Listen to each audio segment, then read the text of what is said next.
Сәлеметсіңдер ме балалар? Бүгінгі сабағымыздың тақырыбы тұздар, тұздардың қасиеттері.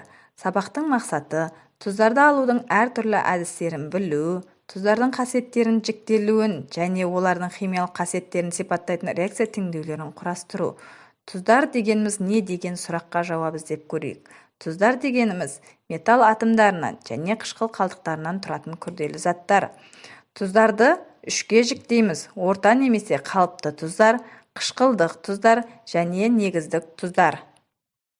Орта немесе қалыпты тұздар деп қышқыл құрамындағы сутек атомдары металл атомымен толық алмасқан тұздарды айтады. Орта тұздарды барлық қышқылдар түзеді. Қышқыл молекуласындағы сутек атомдары металл атомымен толық алмаспаған өнімді қышқыл тұздар деп атаймыз. Қышқылдық тұздарды 2-3 негізді қышқылдар түзеді. Негіздік тұздардың құрамына келетін болсақ, құрамында металл атомы, қышқыл қалдығы және гидроксил топтары болады. Негіздік тұздарды негіздерінің құрамындағы гидроксил топтары қышқыл қалдығымен толық алмаспаған өнім деп қарастыруға болады. Негіздік тұздарды 2 және 3 валентті элементтердің металдардың гидроксидтері түзеді. Тұздарды атаудың бірнеше әдісі бар. Бірінші әдісі халықаралық номенклатура бойынша атау. Бұл номенклатура бойынша алдымен тұз металл мен қышқыл қалдығының атауларынан тұрады. Мысалға, кальций хлориді немесе кальций дихлориді, алюминий сульфаты немесе диалюминий трисульфаты. Қышқылдық тұздар үшін қышқыл қалдығының алдына гидро сөзі қосылып айтылады. Калий гидросульфаты, натрий дигидрофосфаты. Негіздік тұздарға гидроксо сөзін қосып айтамыз. Магний гидроксохлориді, алюминий дигидроксохлориді. Және тұздың құрамындағы қышқыл қалдықтарына назар аударайық. Мысалға, азот қышқылының қалдығы NO3-ке сәйкес келетін тұздарды нитраттар деп айтамыз. Кремний қышқылының қалдығы кремний O3-ке сәйкес келетін тұздарды силикаттар деп айтамыз.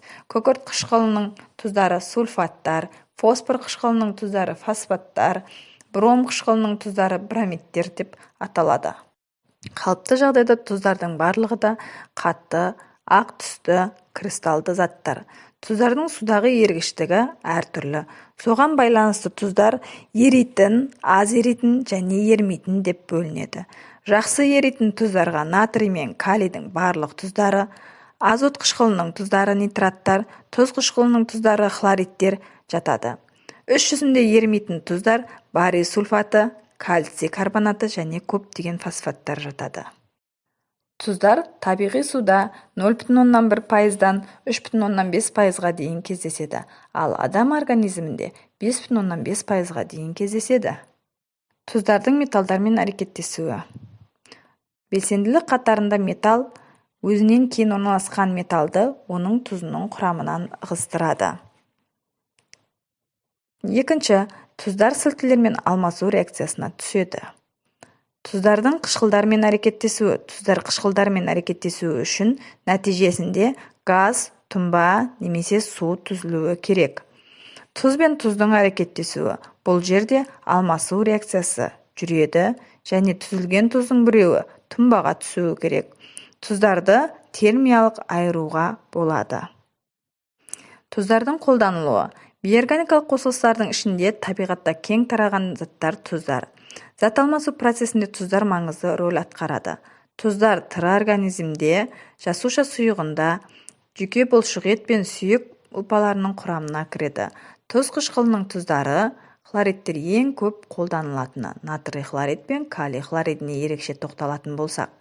Натрий хлориді ас тұзы ретінде және тұз кен орындарындағы шахталарда өндіріледі. Көлдер мен теңіздердің суларынан бөліп алынады. Ас тұзын тағамға пайдаланамыз. Өнеркәсіп орындарында натрий хлориді, хлор, натрий гидроксиді мен ас судасын алуда ерекше зат ретінде қолданылады. Ал калий хлоридін ауыл шаруашылығында калий тыңайтқышы ретінде қолданамыз. Сонымен қатар маңызды тұздардың бірі кальций карбонаты, құрылыс материалы ретінде көбірек қолданылады. Азот қышқылы мен фосфор қышқылының тұздары да тыңайтқыш ретінде пайдаланылады. Жеке тұздардың қолданылуы химиялық элементтердің танысу барысында жоғарғы сыныптарда көптеп қарастырылады. Ауыл шаруашылығында да қолданамыз. Тұздардың ауыл шаруашылығында селитрлар деп атаймыз. Сонымен, сендерге сұрақ балалар, жұмыртқаның қабығын сындырмай қалай аршуға болады? Бүгінгі сабақты зейін қойып тыңдағандарыңызға көп рахмет. Оқуда табысқа жетіңіздер. Сіздерге сәттілік тілейміз.